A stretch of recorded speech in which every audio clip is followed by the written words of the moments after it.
Very good. Good morning. Welcome you to the Mayor Commission work session. Today is March 30th, 2020, and the time is 10:03 a.m.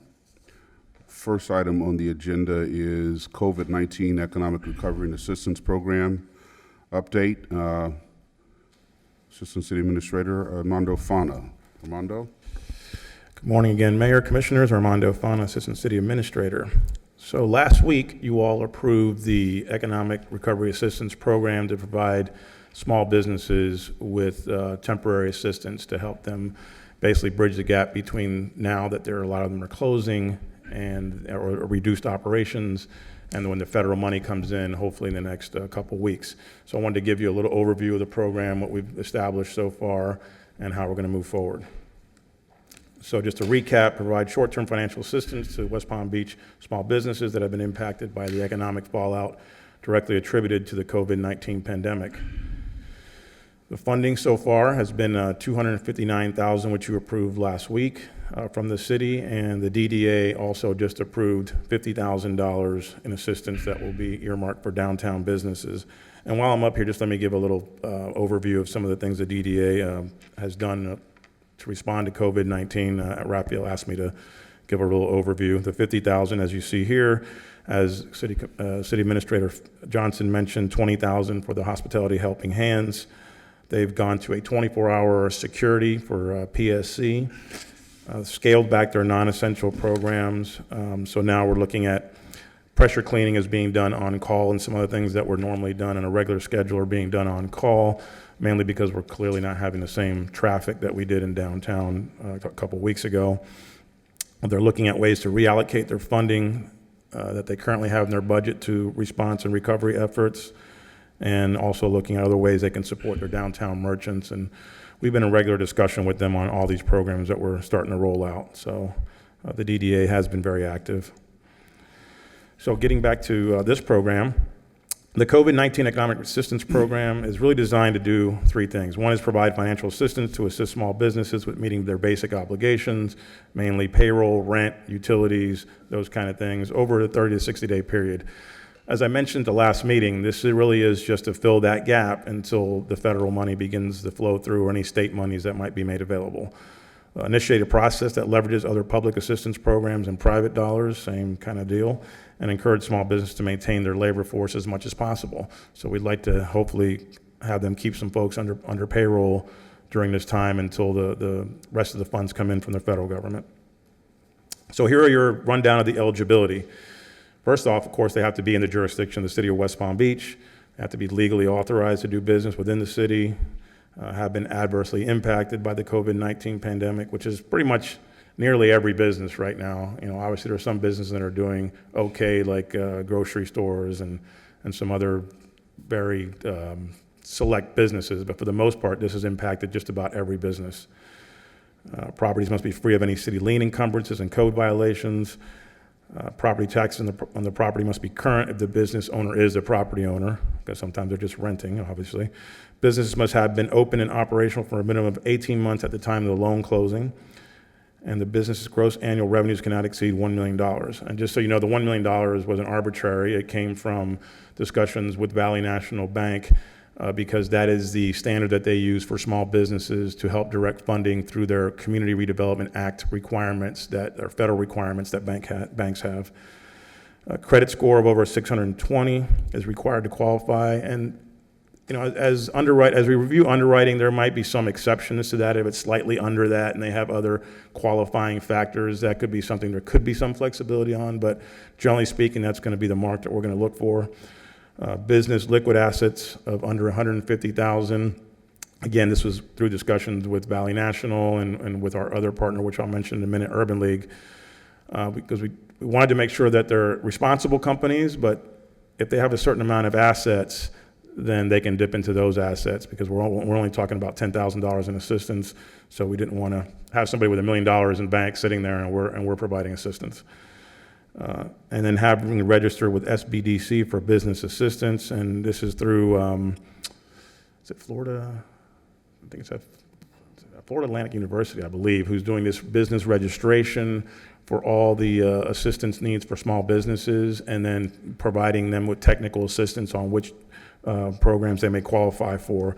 And that's so that we're not the only provider of assistance. They're at least taking initial steps to apply for whatever other assistance is available out there. So as I mentioned, assistance will be capped at a maximum of $10,000. This is for very small businesses, just to meet their needs for the next month or two, maybe. Loan terms will be for 60 months at 3.25% interest. Now, the first 12 months are interest only, so they're really going to be paying about somewhere, I think, around $17, some $15 to $20, and we debated whether we even do that, but there was some discussion about that's one way for us to know that the business is still viable, is they're actually making the $20 payment or the $17 payment. So, it's pretty generous terms. Even some of the state funds that I saw out there, after 12 months, the interest rate went up to like over 10%. So, and there's no prepayment penalty, or if they want to prepay after that, they can do so. So use of the funds, payroll, property rent, or the mortgage payment, existing business loan repayment that they may have that's coming due, utility payments, restocking of inventory if they need to do so for the recovery period, repair, replacement, or installation of new signage. Some people may be switching what they're doing these days. Purchase of goods or services for repurposing of existing business models. Some businesses are looking to do business a different way, so they may need some funding to do that. So here's our partners. Urban League of Palm Beach County is going to be doing our intake and underwriting on behalf of the city, and Valley National Bank will be issuing their loans and doing the servicing of those loans on behalf of the city and collecting the payments. And the reason this happened was because Valley National Bank and most banks, they have very strict criteria of how they operate their business, federal requirements. And if we were to have them do the underwriting and intake, they would then have to basically use the same underwriting criteria that they do for all their small business loans or their whatever program they have established already. So this is meant to be a lot more lenient than your typical program. So Urban League, who has some experience with doing underwriting and intake, is going to be doing this on our behalf. The applications are going to be submitted online. I'll show you a screenshot of that in a minute. And so the kind of the flow way it would work, the Urban League of Palm Beach County is going to review the application, the supporting documentation provided by the business, and then issue a recommendation to the city. And this will all be done online. Upon the city's approval, then the file gets submitted to Valley National Bank for funding. When we talk through the flow of the process, we believe that from intake to a loan being provided could be anywhere from 5 to 8 business days. So it's fairly quick. And a lot of times, those of you who've done loans before, a lot of it depends on the information you're getting from the borrower. So, as long as they give us a complete package, we can flip it fairly quickly and get them the funding. So one of the things that just kind of came up by happenstance, and we're happy it did, is there's a program that Housing and Community Development uses to track some of their programs. And the company that's providing that service reached out to us and said they have a module to track microloans, and if we're interested, or anybody who's got their suite is interested in it, that it would be free of charge through July. So we jumped on that, did a demo of it. Looked good. It's very intuitive and easy to use. It'll allow the applicants to apply online. And here you see they already took our application that we drafted and they put it into their system. That is our West Palm Beach application. So they'll just answer the questions. Then you'll see on the next slide, they'll be able to upload documents that are required. So the only real face-to-face that happens is going to be, there will be a site visit to the business. We want to make sure the business actually exists. And then at loan closing, they go to Valley National Bank and sign the final documentations for loan closing. So those are the only face-to-faces that are required. The rest can be done online and through the phone with this portal. And the other great thing is we'll be able to provide reports to all of you of how things are going, because as these loans are submitted and approved, that just automatically gets recorded and time-stamped, and we'll be able to show you where we're headed and how things are going. So here's kind of a timeline. We've really rushed this thing. We've been working, a lot of folks have been working days and nights and weekends. So the online platform training is actually taking place today. So Urban League will be trained. Chris Rug will also be trained on that, as will I. We're hoping that the final contract between us and the two parties will be finalized by the 1st of April, so I think it's that Wednesday, and then begin accepting applications soon after that. As soon as we have documentation executed, the contract executed, start taking applications and start issuing our first loans towards the latter part of next week. So that wraps up my presentation on the program, and then I'll entertain any questions you may have. Fantastic. And Armando, I want to thank you and your team, whoever else was involved from our side of the equation for jumping on this so quickly. And a big thank you to our partners, to the Valley National Bank and to Urban League of Palm Beach County. They really stepped up.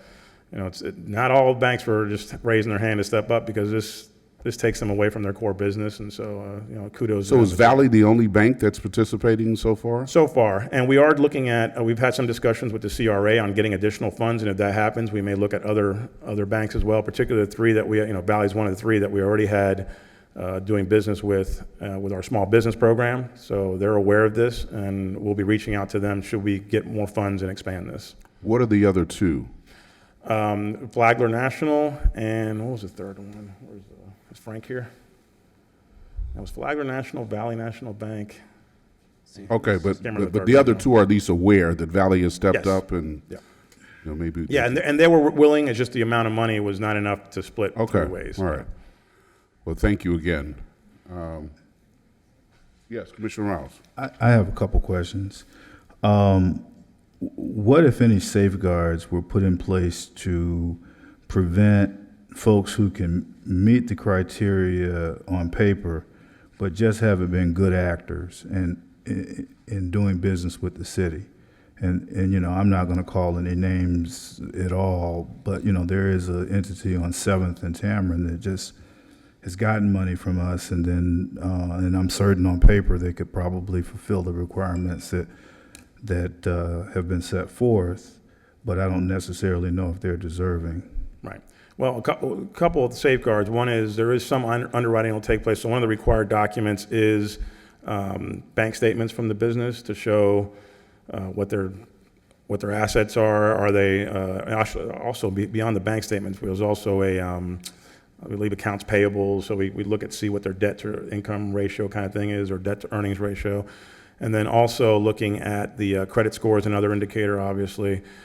And then finally, the layers are that the Urban League will review it and issue a recommendation based on their review of all the underwriting criteria and looking at the documentation. But then we have the final say. So Chris Rug, myself, will be also looking at it. And if there's any red flags that we should know of, certainly let me or Chris Rug know. And I'll get with Frank Hayden just to make sure that he's aware of anybody who's going to get a loan and he can provide any input. Yeah.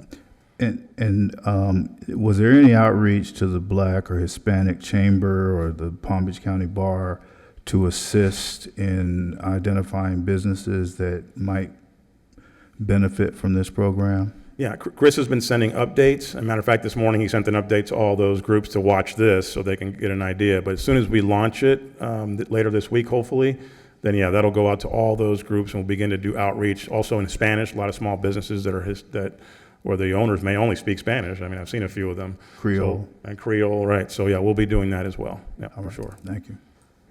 Is the application translatable? I mean, is there a Spanish version of that or a Creole version of the application? We haven't created it, but it wouldn't be, I don't think it would be a huge lift to do that. We can also look at other organizations like the Hispanic Chamber or the Black Chamber who might be able to have folks who can help with that translation. That's part of it, hopefully with the private sector stepping up. They can help if somebody's out there who can help us with that, because we are limited in our resources, then that would be fantastic. Now, remind us again, what did we get from the company as part of that module? What does that module do? That's what was donated to us. The module allows them to apply online, the applicant apply online, and us to be able to track everything digitally. There's no shuffling of papers around. All right. And reports and all that stuff we'll be able to produce. Do we acknowledge them somewhere, the name of the company? Yeah, the name of the company is Neighborly. Okay. And so yeah, that was great for them to step up. Yeah. All right. Commissioner Schoaf.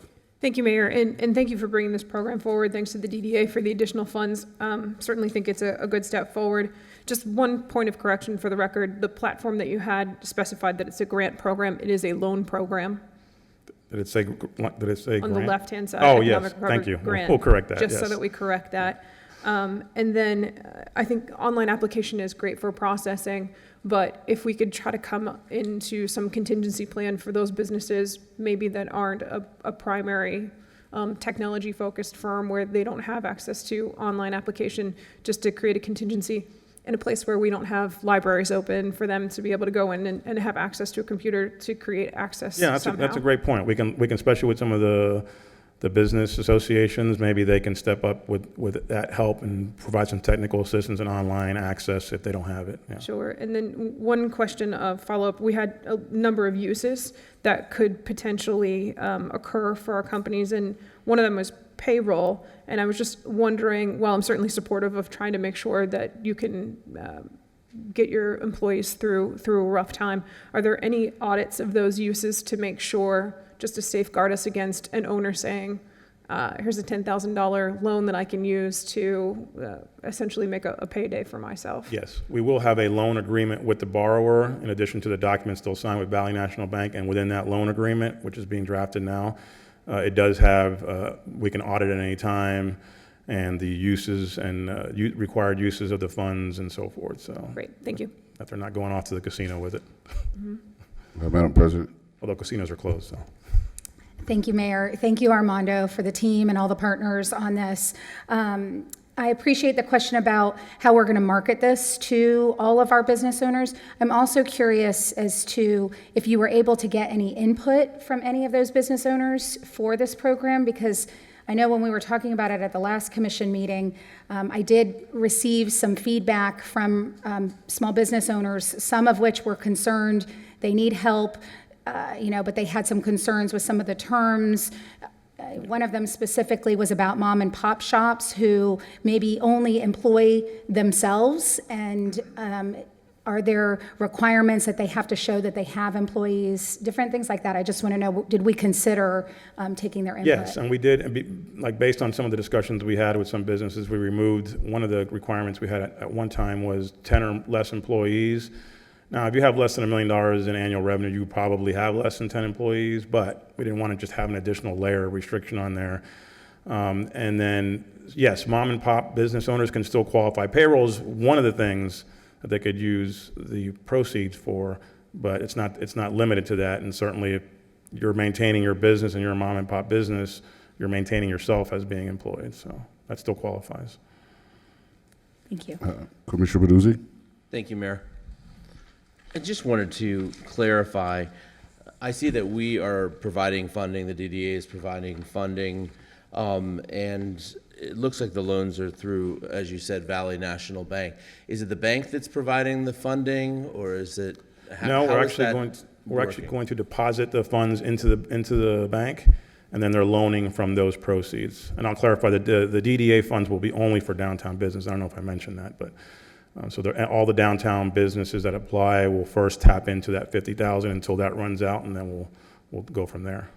So in follow up, so Yes. essentially, Valley National Bank is just the depository, it's the account that the money will be coming out of. Correct. I was going to follow up with, is the city guaranteeing these funds, but it is the city money and DDA money. How about personal guarantees? Will these businesses be required to sign personal guarantees for the money? That is something that, yes, I believe that is part of the draft agreement that we're looking at, is that the businesses would provide personal guarantees. Yeah, that was a discussion on Friday. We haven't finalized the documentation yet, but that was, last I recall, that was something that we were going to include. Thank you. Unless the commission recommends otherwise, but. Commissioner Rouse. I have a question. What happens to a business that's falling behind on their utility bills? Are they eligible for this program, or are they out? No, they're eligible, as long as whatever they're falling behind on occurred as a result of the economic downturn, and it's not that they were 5 months behind, because that would impact our ability, that would impact the underwriting and looking at the business and saying, well, they weren't really responsible, or they weren't, I wouldn't say responsible, but they weren't able to meet their obligations at that point, so much less now. So if they had a choice between paying their employees and paying their utility bill over the next 4 or 5 months, would they then become ineligible? Repeat that? If they had a choice between their They paying pay their employees, but their utility bills continue and they can't afford to pay both. Do they then become ineligible? If one or the other is going to lead to their business just not being viable, then that would be something that we would look at, yeah. Madam President? Thank you. Will you just keep us updated as to the response that you're getting, and if it's overwhelming response, Right. if we need to look at other ways to support and Yeah, absolutely, and like, this, like I said, this software was a blessing for us because it'll allow us to do that very easily. Okay, any other questions? Thank you, Armando. All right, thank you very much, Mr. Fonda. Thanks again to you and your team. Okay, next item, COVID-19 operational shutdown plan. Commissioner, you requested this, if you want to tee it up, and then we have Ms. Johnson. Yeah, and I think, thank you, Mayor. I think this is obviously somewhat changed. As we know, it's a very fluid situation. We're literally flying the plane and we're also building it, so I understand that clearly, but wanted to know how we're thinking about moving forward. So for example, I'm reading our agenda for Monday's meeting, and is it our intention that we are, as a city, are we still going to conduct these face-to-face meetings? And I appreciate and acknowledge the city's effort for physical distancing as we're doing today, but I also understand and believe that there's some IT opportunities for us that we might look at. Again, this is a fairly large room, but the reality is there are 35 plus folks in this room, the convening of the city. So I realize it's a fine line, but I just want to see if we've gotten clear on what our approach will be, at least for the next couple of weeks, and apparently at least through the end of April. Ms. Johnson, before you go into your presentation, let me address that last question first. I was going to talk about it under Mayor's Matters, but I just came out of a meeting this morning where we're looking at the technology for holding virtual meetings. Each of you commissioners will receive a link to the example. Would like for you to take a look at that, get back to IT as to your response. This is something that we could roll out very quickly. Can also accommodate public comment. Just want to get your input on it. So that should be coming to you later today, tomorrow. Take a look at that, see how what you think of it, and how you feel about it. We do have a special meeting on Thursday. We're in a position to roll it out. Now, I will save for later a discussion as to what we want to do for the swearing-in ceremony. But to answer your question, that question, the second question directly, Commissioner Nearing, we are prepared to move into the virtual meeting world, if you will. But I wanted you all to take a look at what that would look like and how it would feel. So, watch your email. Okay. Did you have anything else before Ms. Johnson? No. Okay. Ms. Johnson. Good morning again. Now, my presentation relates to the operation, so if it's not the pleasure of the board, I can dispense with the presentation. No. Go ahead. You spent so much time putting together this PowerPoint, I could see. We not want to deprive you of this opportunity. Thank you very much. So this presentation would give the board an idea of how the city would continue to operate if we were to get to the point of a shutdown of City Hall. So I want to kind of just do maybe, a recap. As the board is aware, we have been engaged in various actions. Back on the 2nd of March, the EOC was activated to level 3. We have instituted, I think, consistent with what the mayor reported out on Friday, extra sanitizing of city and other facilities. We have done a numerous number of press releases. The board got an update on that from our communications director. We have also ordered the personal protective equipment. We have been tracking and following the guidance of the experts, be it the Department of Health, whether it comes from the CDC. Certainly, we have encouraged the staff as well as the public to follow social distancing, or 6 feet of separation, as I like to call it, as well as the hand washing. We have followed the orders from the governor, as well as closing down different city facilities such as the library, parks, and then also our boat ramps as it relates to the order from Palm Beach County. So in terms of just the operational actions to date, if we look back at March 13th, we had a leadership team meeting to start talking about initiation of operational plans. Later that day, the school board announced the closing of the schools beginning with that Monday, and I think they had a March 30th date and then extended it out to April 15th. At the direction of the mayor at that time, we allowed directors, in response to that sudden announcement of the school closings, to flex employees' work schedules, to allow them to be able to manage how they were going to get childcare for the kids that were suddenly out of school. When we move on to March 16th, the mayor issued the state of emergency. Moving on, March 18th, we began implementing EOC briefings at 9 o'clock, and then later moved those to 3 p.m. And those briefings are every Monday, Wednesday, and Friday. We then also provided operational guidelines to employees about travel procedures, how to deal with employees who may perhaps exhibit symptoms, and then allowed them to then include remote work parameters.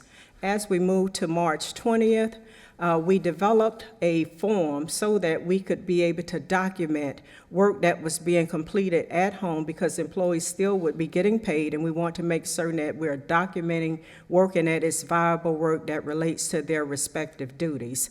We also put in a work log and tracking procedures whereby those forms have to be submitted on a weekly basis to Human Resources. We then updated the operational direction to departments, looking at the potentiality that we may be at half staff at some point, and then a complete shutdown, and asked them to expand their operational plans to include those two components.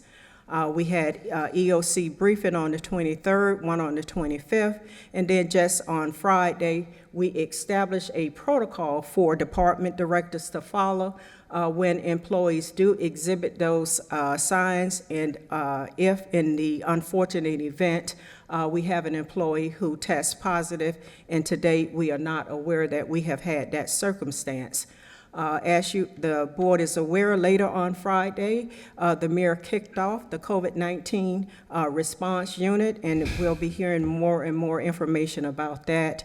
And then we also had the Friday EOC briefing.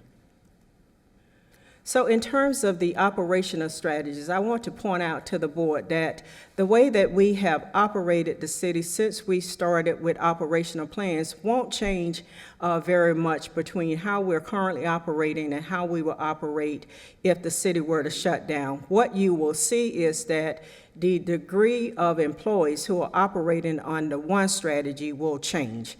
For example, all of the operational strategies right now, we have employees that are continuing to come to work.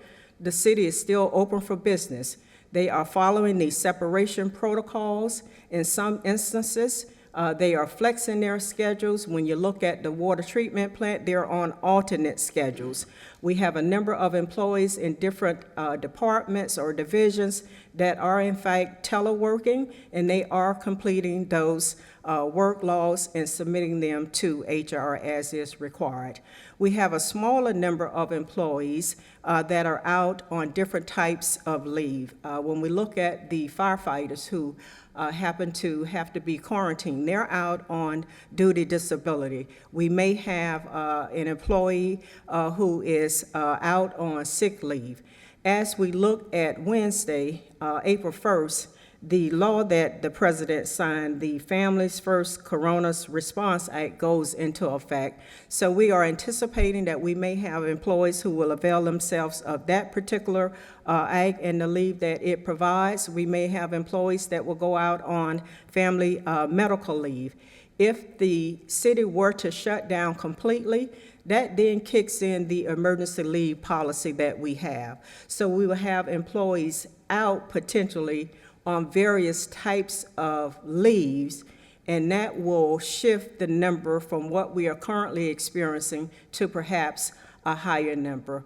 And then there may also be a small circumstance where employees are just out without pay, because each of the various policies have time limits in terms of the number of weeks or what have you.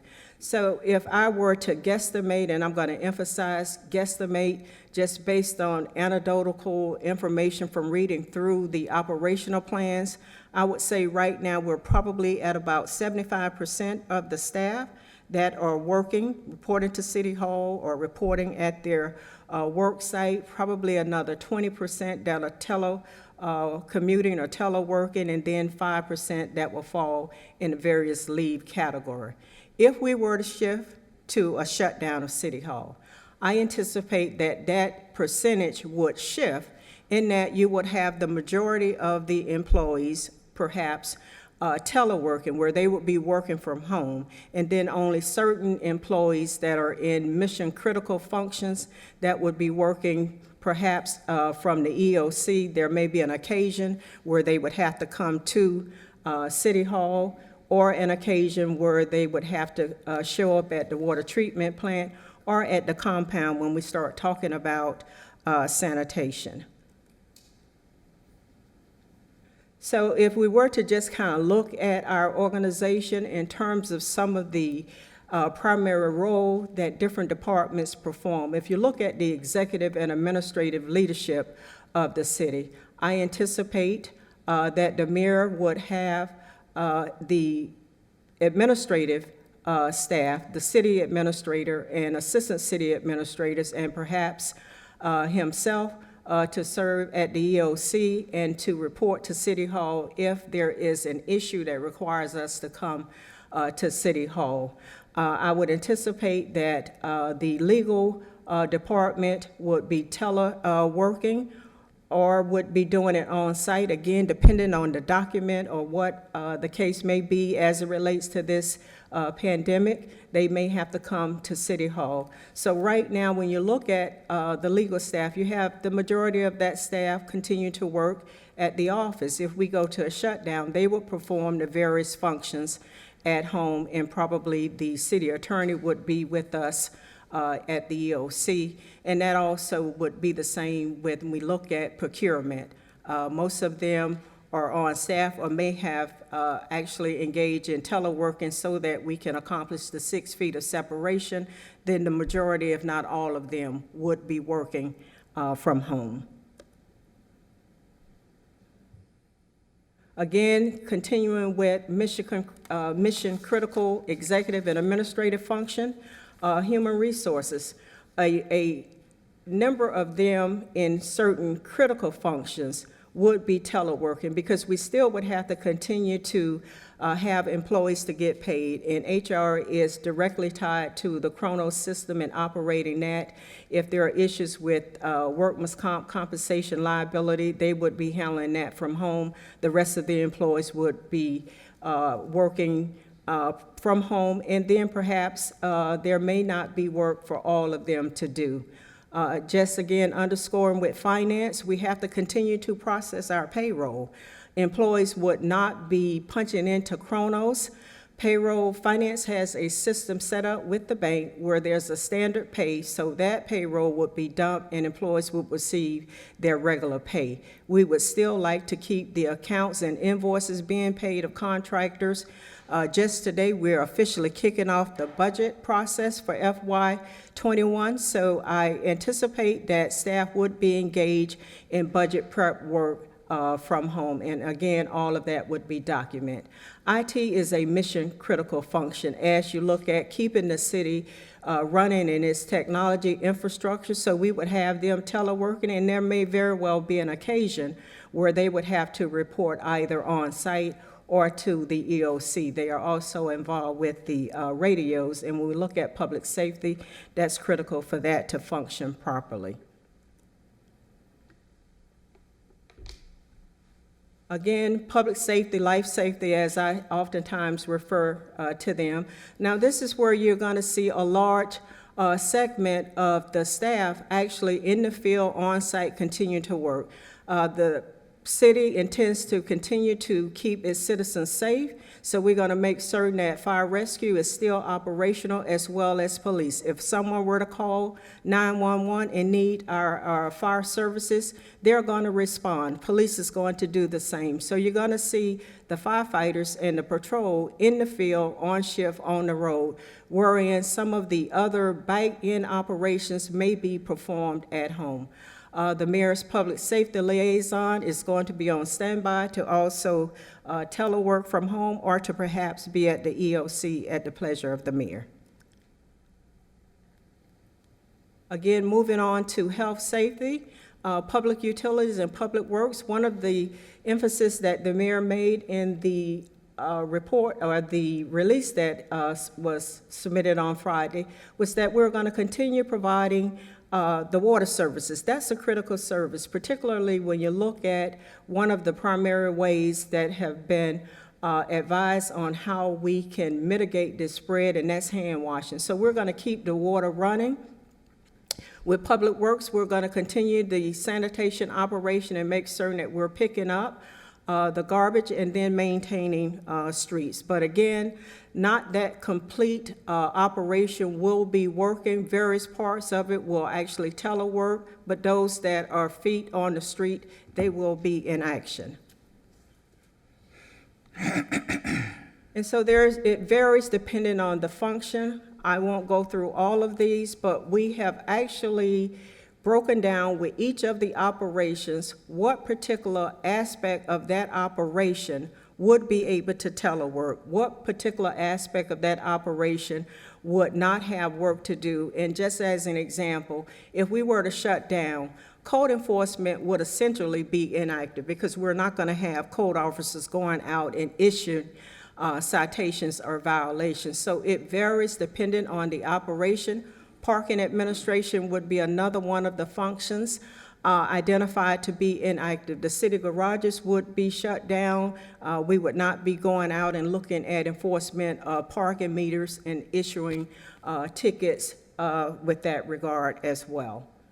So again, I think when we get to probably internal support, that also would vary, but when you get to the operations that are involved in engagement, I think that's probably where we would see perhaps maybe across the board where they would be working at home and would not anticipate having to call them in just because of the nature of the work that those particular operations performed. And that would be similar to the AIPP, the Office of Community Engagement. So I feel that, we have a very good handle on how we would be able to operate city business. The goal would be that for the most part, it would be a seamless operation. Residents would not suffer because of the fact that we're not sitting behind our desk providing the service or the function, but will be doing it either remotely or at an alternate work site. So we plan to keep the train rolling, planning to make certain that residents are given the type of response if they were to need it, and to keep the back-end operations in terms of personnel and research work that will be done from home, have that well documented. What will vary is the type of leave that employees would get paid under for those who are teleworking. And with that, I'll turn it over, Mayor, to you if there are any questions that the board may have. Thank you, Ms. Johnson. Happy to entertain any questions. Commissioner Neri? Thank you, and thank you for your presentation. Very helpful, and again, it's a scenario that I think all of us hope does not come to fruition. However, I do believe that there is scalability within that, and so I'm wondering, for example, we're at 75% now of staff coming into City Hall, 20 and then 5% as you talked about. Given the current circumstances and the forecast, if you will, is it the city's desire that we will maintain that 75% of employees coming into work daily, City of West Palm Beach? I don't know that we have sat down and actually said, now that we're at this threshold, we want to maintain it until, the call is made that we're going to shut down. It's very fluid, and so we're having to be very flexible. Let me just give you a case in point. Up until last week, development services in the building permit, we had most of the employees there, most of the planners who complement that work through either reviewing the development applications and what have you were on staff. Mr. Green instituted online submittal of applications, and then within the lobby, he implemented a Dropbox system. So that has dramatically dropped off the amount of foot traffic that's coming into City Hall. In response to that, he took another look at the plan for his department and actually increased the number of staff who were telecommuting. So that number changed from perhaps a small percentage to a higher percentage, but they still have staff coming in. So we're allowing staff to have that flexibility as the operation dictates, that we have a better chance to increase that 6 feet of separation if we have an opportunity where the amount of traffic from the public, whether it's via conference calls or, because it really has fallen off for a large degree of people coming in, that they can then have employees work legitimately from home, and that is the key. It has to be legitimate work that can be documented from home. We are allowing them to do that. So there's no set threshold. We're just trying to stay flexible as the fluid situation changes. Just as a matter of fact, if we go into shutdown, that number automatically shifts because you're not going to have employees at City Hall. It's going to be shut down. You will have employees occasionally coming to City Hall, and that's going to be very few and in between, depending on what the circumstance is. So it will shift dramatically from on-site to teleworking at home. But there is no threshold that we're trying to hit. And to add to that, we're looking obviously to see how we can modify operations. For example, I'm expecting to announce that we're going to have a we're going to severely limit the number of outside visitors that come to City Hall for meetings, et cetera. And even folks who do come, I'm looking to see if we can get the technology, because I'd like to do temperature testing for everyone who comes through our doors. So we're waiting to get the thermometers to do that. So we're trying to make tweaks within our operations to add further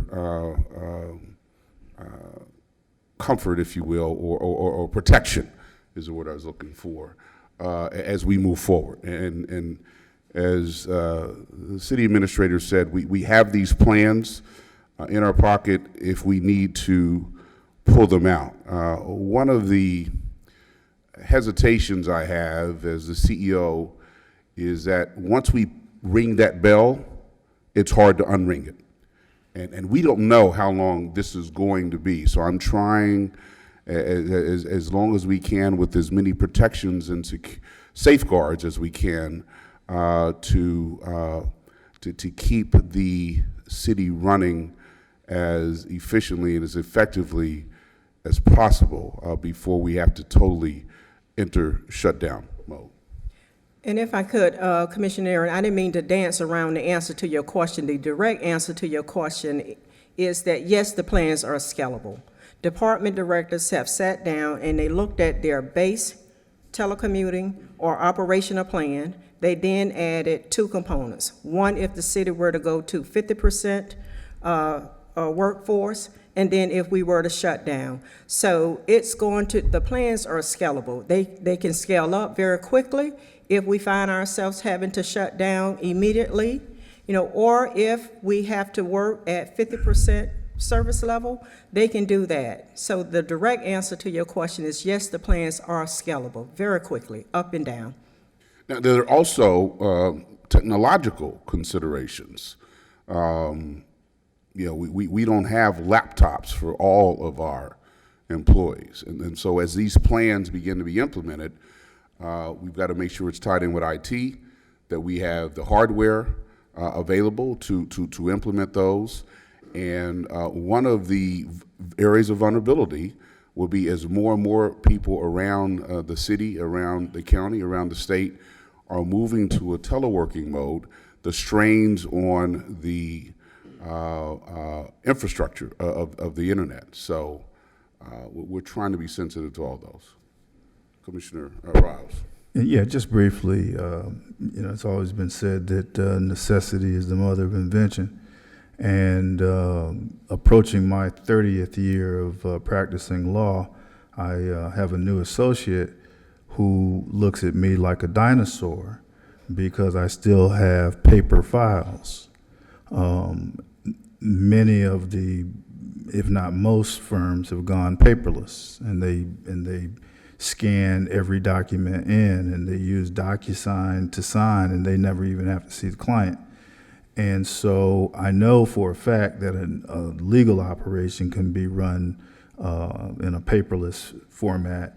I'm certain that there are other functions within the city that can likewise be run in a paperless format, and that perhaps we need to get ahead of the curve and start exploring those items or those departments that can operate in a paperless, probably even a more efficient manner. I mean, all of the insurance companies, and I'm sure Joe can attest to this, when we deal with an adjuster, they're ordinarily working from home.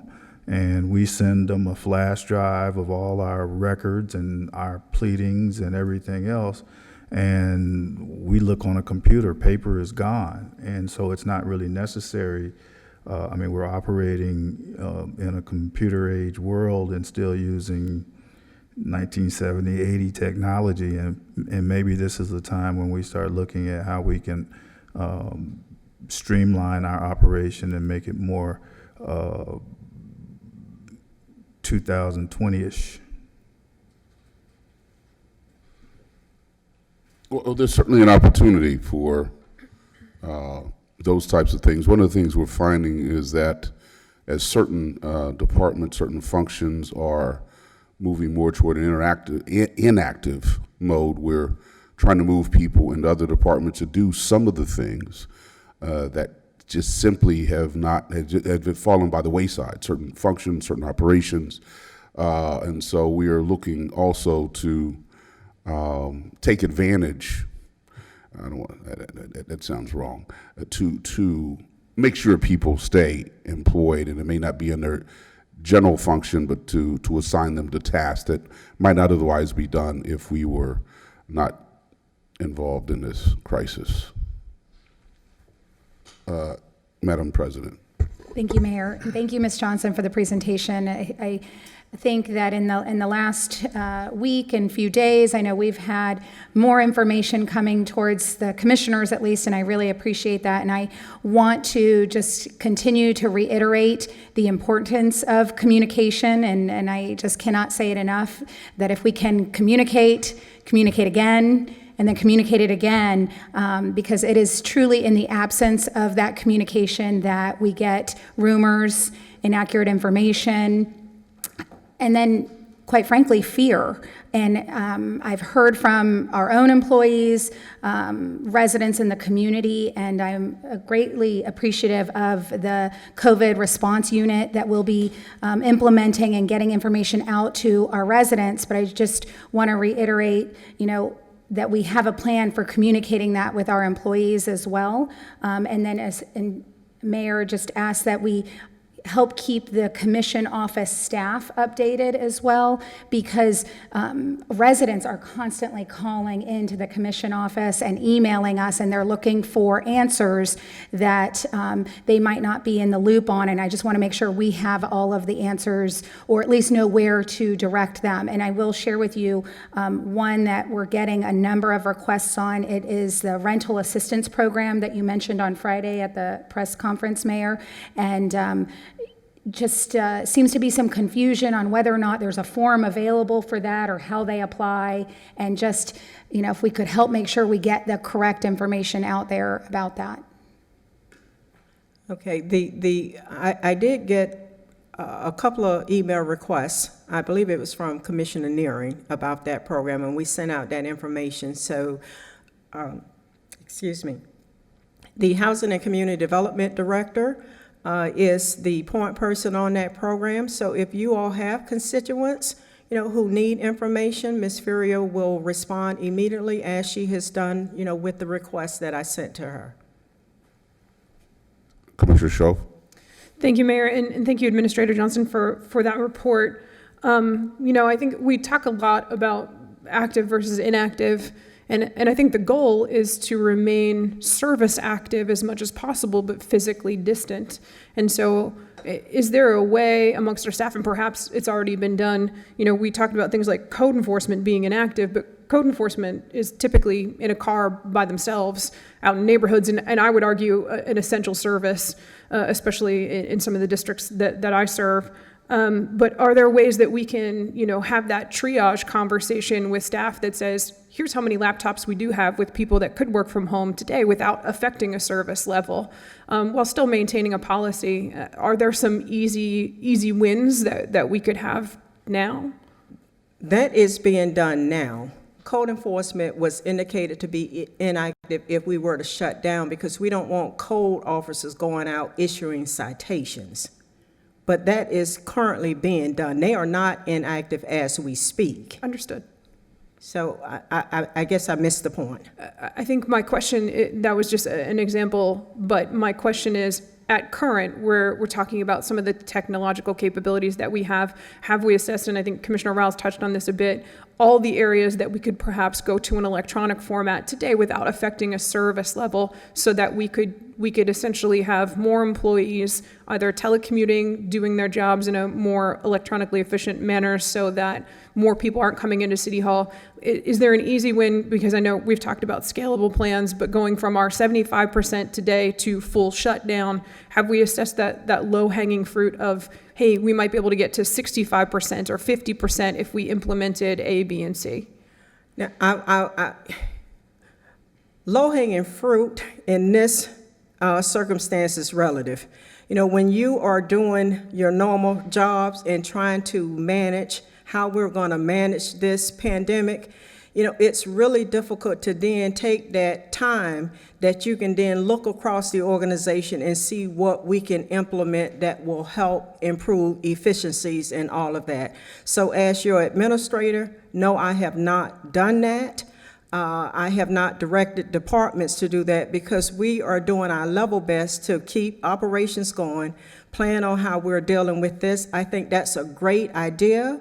I think that based on what we're seeing, we're going to come out of this with the number of operational efficiencies, but we have not sat down and looked at, okay, which operation we can implement DocuSign that does not have it. If time allows, certainly we will do that, but just keep in mind, if I can ask the board to just keep in mind and kind of be patient with us, that we didn't have a script. There was no game plan for this. So as some individuals have indicated, we've had to build a plane in the midst of flying it. I think that probably is an understatement, but I think that we are on level footing but we've not done some of those kinds of proactive things because we've been in the middle of a crisis management here with this pandemic. And if I may correct myself, I'm not being critical in the least bit. I understand taken. that there are a number of moving parts here. I think the main point behind what I'm trying to say is if there are perhaps employees that have worked from home before but are still, due to whatever circumstances, so they have the technological capabilities, they have the experience in being able to do that, they have a plan to do that, and they're not doing that today, that we encourage that to happen, I think is really where the basis of my comments come from. We are in fact doing that. Commissioner Neering? Thank you, Mayor. Just my last comment. I would be, and I thought I heard this, I would be Not very- limited. Pardon? You're not limited. Yeah, I would be very supportive of figuring out a way that we get to zero civilians in City Hall. This is an unprecedented time, and that is, and we know that at some point there will be a period behind this. We just don't know when that will occur. So, again, that's not normal for City Hall, but nothing is normal in life today. So that's one. And the other piece that I have, I think, and again, I really appreciate the exercise of shutting down. But I also, and I understand my place in that, which is not the decision maker on this, but as much as we can do to reduce that number from 75% to whatever percentage, whether it's 50, whether it's 60, I think it's important for a couple different reasons. One is we are and have been as a city encouraging the public to practice physical distancing. We have encouraged the public, as we should, to take all of these precautions. I just think it's a very fine line and a conundrum. Absolutely, I could only imagine what staff are trying to figure out on a day-to-day basis. And again, I understand my role in this, but as a commissioner, I think both from a civilian aspect and the public coming to City Hall, but then our staff coming to City Hall every day, I just would like to see that 75%, if there was a way to do that, really try and scale that down as much as possible, understanding that it's very difficult to maybe have your cake and eat it too, but we are in unprecedented times, and I think as much as we can do to mitigate it and put our staff in the best position possible, that's what I'm going to be advocating for, and that's what I'm definitely supporting. Duly noted. Any other? Yeah, Commissioner Shelf? Thank you, and thank you for this presentation, Administrator Johnson. I think it points out a number of things, and specifically by department. A couple of things I had just written down for your consideration too is ensuring duplication of tasks at water treatment and sanitation in case someone were to be sick, someone's family member were to be sick, to make sure that we have that institutional knowledge, and as well as a triage of projects to say, there are perhaps capital projects that we weren't planning to move forward with, approved capital projects we weren't planning to moving forward with for, a month or two, that now as traffic is artificially reduced and there's a bigger need for a workforce, perhaps we have a situation that we can accomplish some of our projects while traffic is down and while we have a more employable workforce, if that makes sense, following socially distant protocols, et cetera. But I think as we come out of this, to Commissioner Nearing's point, these are unprecedented times, and there's going to be a need. While I want things to keep moving forward in the city and I want to make sure that we're looking to the future, I also want to look to the future to say we may have to allocate funds of projects into recovery and helping our businesses recover until we get to some of those want to haves rather than need to haves. So for your consideration, thank you. Any other questions, comments? I think one of the beauties of what we're doing here is that Administrator Johnson, I didn't want to give you a demotion, sorry.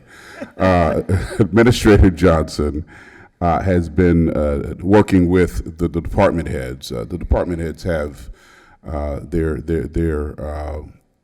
finger on the pulse of their departments, their human resource needs, their technological needs. and she's really been pushing them to develop these plans. And I think that information, that exercise, has been very helpful as we've tried, we at the senior level have tried to be flexible and nimble to deal with, as Commissioner Nearing said, these unprecedented times. And we'll have to continue to be nimble and to be flexible while also continuing to do the work that the taxpayers are paying us to do. So we will, and to your point, Madam President, we will certainly emphasize communication, make sure you all are aware we're rolling out a more robust communication system, not only to the public, but to our employees and to you as commissioners, which we will be implementing as we move forward. Anything else on this item?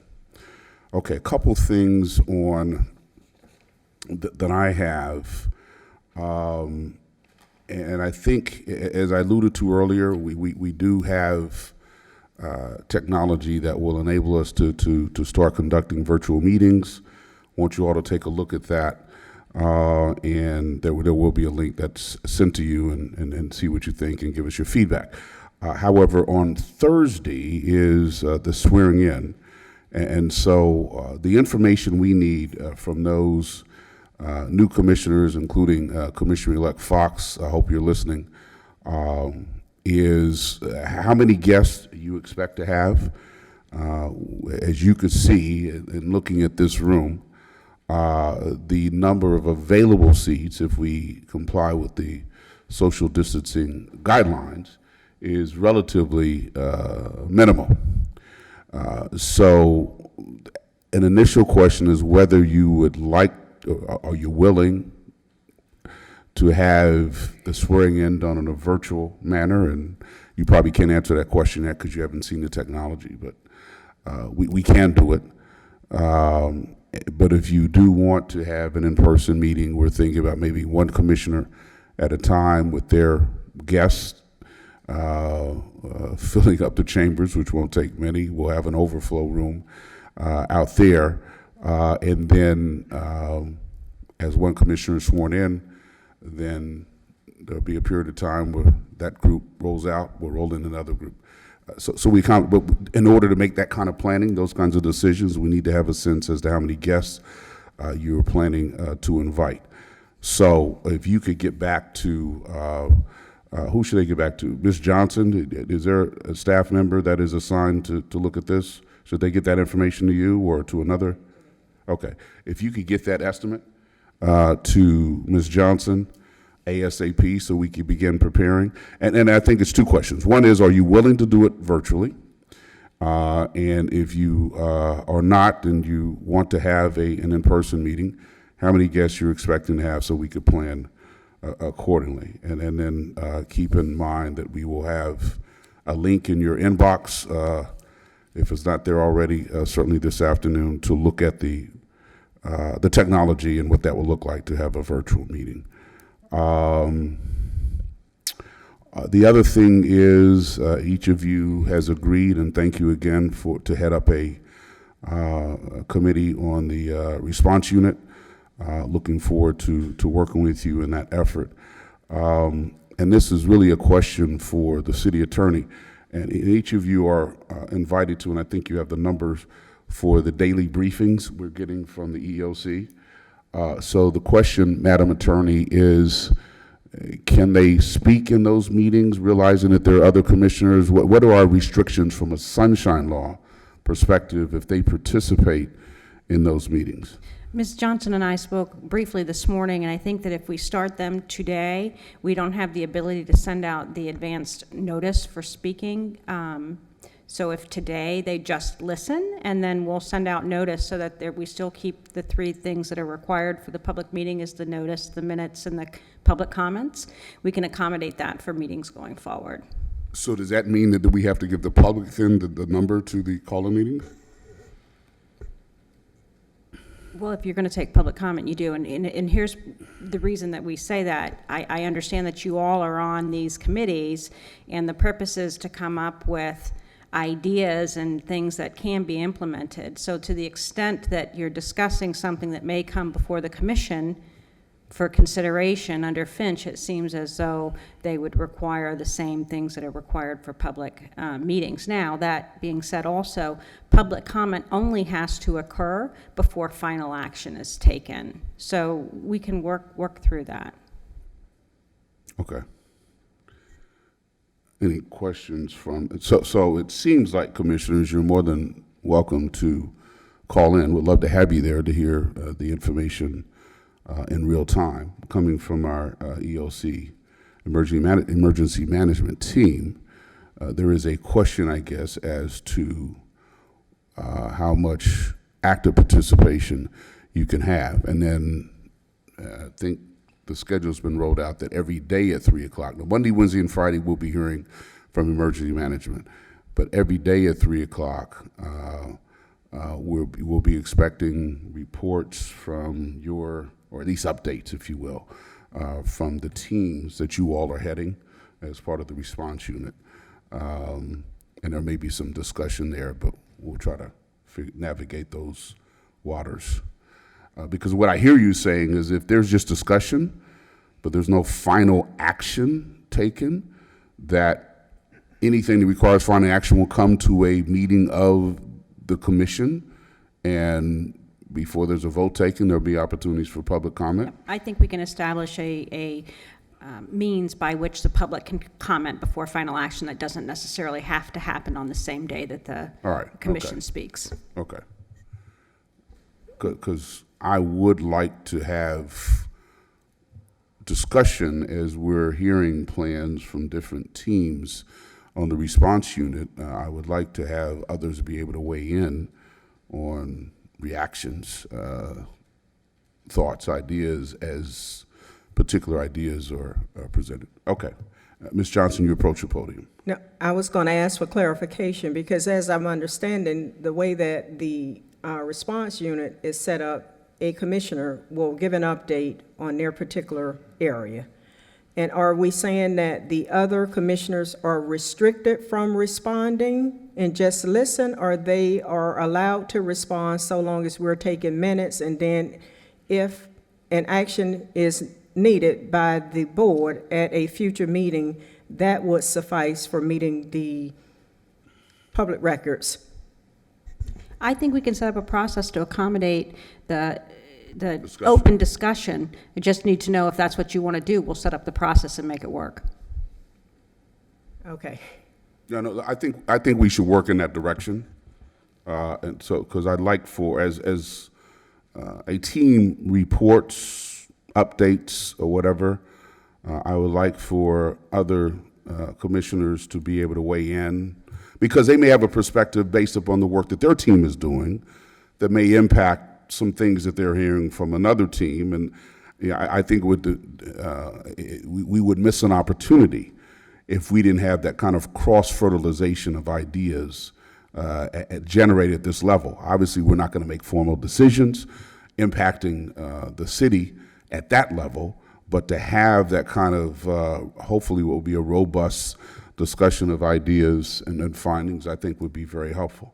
Okay, I just needed clarification so that I would know how to move forward with implementation. So for the purpose of the briefing that is scheduled today, given that we don't have a process in place, the commissioners will listen, and it's very early on in the process. I just don't want us to have a glitch. Yeah. Today, we're just listening. Just listen to And there's not going to be, unless you guys have done a hell of a lot of work over the last weekend, which I hope you have, I don't think there'll be an update report from the various teams today. Later this week, there will be. Okay, thank you. Commissioners, are you clear on that? I mean, does that make sense? Okay. Now, the other thing I did forget is, those commissioners who are being sworn in on Thursday, the other item of information we need you to have is who you want to swear you in. That's your choice. So, as you're getting back to Commissioner, I did it again. I'm trying to demote you to Administrator Johnson.